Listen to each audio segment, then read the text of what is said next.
Hi, welcome to Eczema Herd. Today we're going to talk about the top 5 things that you need to do when your child gets a severe eczema diagnosis.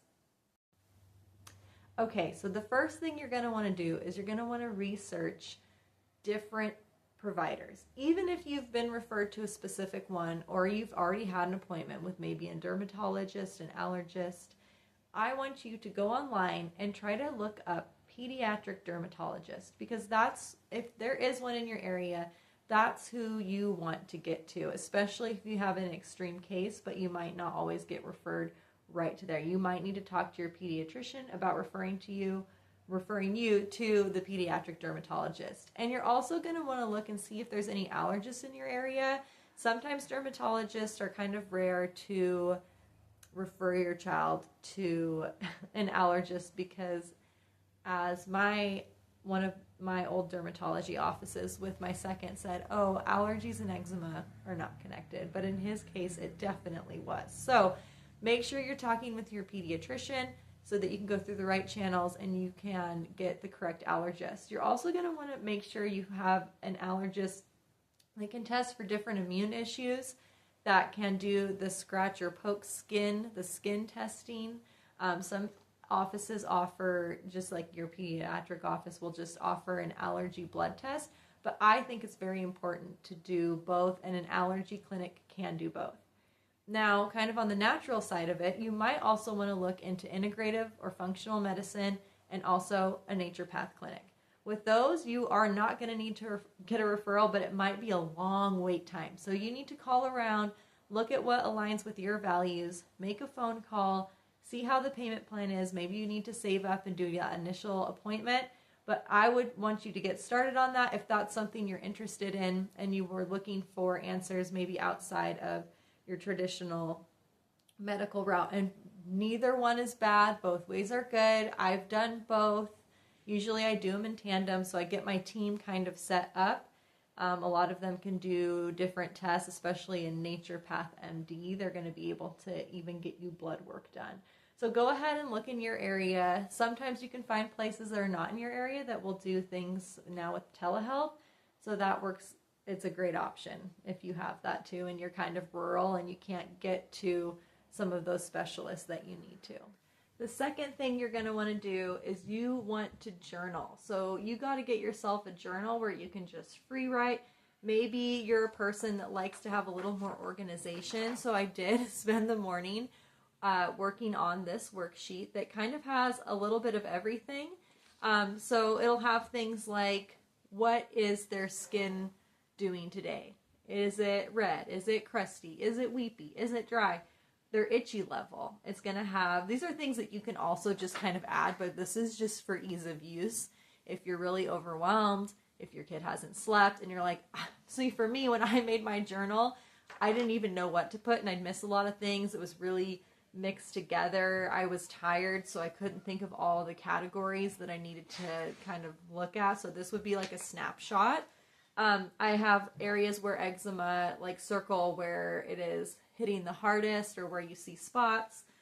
Has your diet, if you're breastfeeding, your baby's diet, medications and supplements for them, medication and supplements for you if you're breastfeeding. And then if you do a bath, yes or no, your lotions and balms, your steroids and application, the name of any laundry things that you're doing right now, because maybe you've changed it up. And on the back, it's just going to have, or on the second page, it's just going to have a whole big space where you can put extra notes if you've gone on vacations, animal exposure to dander, environmental exposure, if there's any hives or reactions to certain foods, and the clothing, like what clothing you've been using, what materials you've been using, so that you can start making patterns, because your provider is not going to be able to see your child on a day-to-day basis, and they're only going to be able to help treat the symptoms of what's triggering the child's eczema. Sometimes it's things you can't always find, but a lot of times you'll be able to kind of find some triggers this way, and over time you'll start to see patterns. And this is something that you could take to a naturopath, to integrative medicine allergist, and have these notes. You might have an idea of what you want to test for allergies, because sometimes your allergist will be like, okay, what are you thinking? What do you want to test for? And you need to have this so that you're prepared before before the allergy appointment. So go ahead, and this is free, so print that out if you need it. If not, maybe write some of those things I listed down in your journal and go ahead and get started today. The next thing, so that's going to be number 3, is you want to find your support group. So that could be a multitude of people. That could be your spouse. That could be your spouse and your parents. That could be your in-laws. It could be aunts and uncles, and it could be friends. You might need a little bit of everything. You might need your spouse to do some sleep shifts and help you with a bath routine. You might need your mom to come on certain days to help you with your other children, or while you do a doctor's appointment. There's a lot of different people that might need to be involved. Maybe it's a babysitter. Maybe it's a neighbor.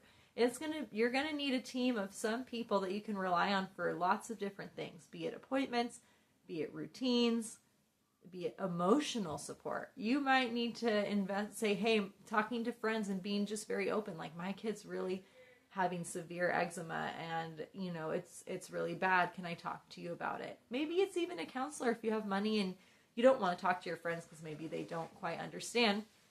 Maybe it's eczema herd community and just commenting and kind of jumping into this community so that we can support each other. Maybe it's a Facebook support group.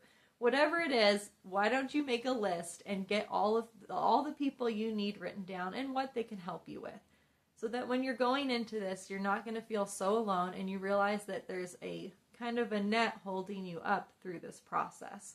It really helped me, and honestly, I don't even know if I'd be standing here without my parents, my in-laws, and my husband. That was my support group, and my friends. My friends, I would be texting, sending pictures. I had people praying for us. I had strangers come up and pray over my child. So you can find a lot of support even just out and about. So yes, that is what I would do for number 3. Find yourself some good support. So number 4 is going to be setting up schedules and routines. Now, this is important because when you are sleep deprived and your child has been up itching, and you've been to like 3 appointments in a week just for one child, especially if you have more than one child, but even if you have one, you're a first-time parent, that in itself is overwhelming. So what I want you to do is get another notebook. I do not have a PDF for this yet. Maybe it's something I can work on, but you want to have different routines for different things. You want to have medication, like maybe you're doing some antibiotics for an eczema infection. Maybe you're doing steroid use and you need to make sure that it's at specific times. Maybe you're using oral steroids. All of that, it needs to be written down. So maybe if you have to jump somewhere, somebody else knows the dose, how much, what time to do it. So that's a schedule there. Maybe you have a bath schedule and you want to try something new because you've been journaling and you've realized, oatmeal baths are really helpful, or bleach baths are really helpful. Then you can write that journal like water for 5 minutes, rinse off after, add this and this lotion. So it's all set up for you. Maybe an eating schedule with certain dietary things if you have food allergies.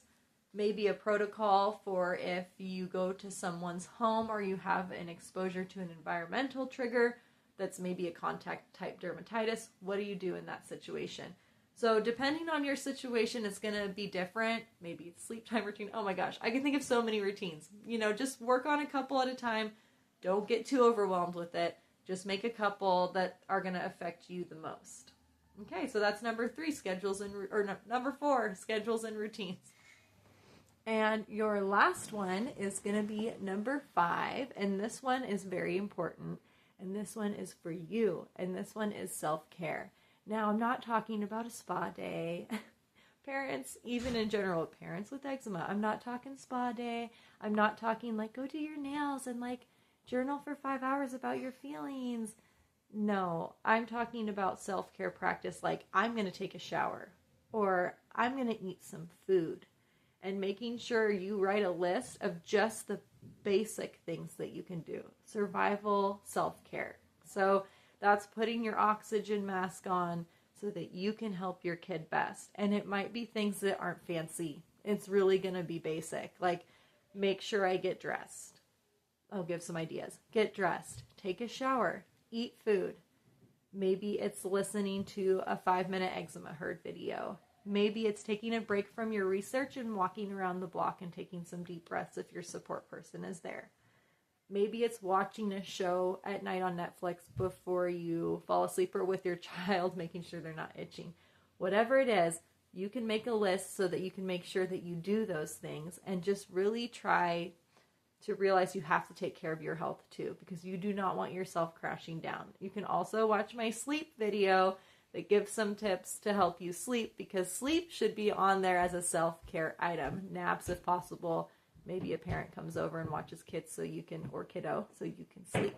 So there we have it. Those are my 5 top things to do when your child has recently been diagnosed with severe eczema or is yet to be diagnosed, but you see the signs of it and you're overwhelmed. So those are my 5 things. Thanks for watching Eczema Herd. Remember, you're always welcome here. Please subscribe and like, and leave a comment below. I hope you have a great day.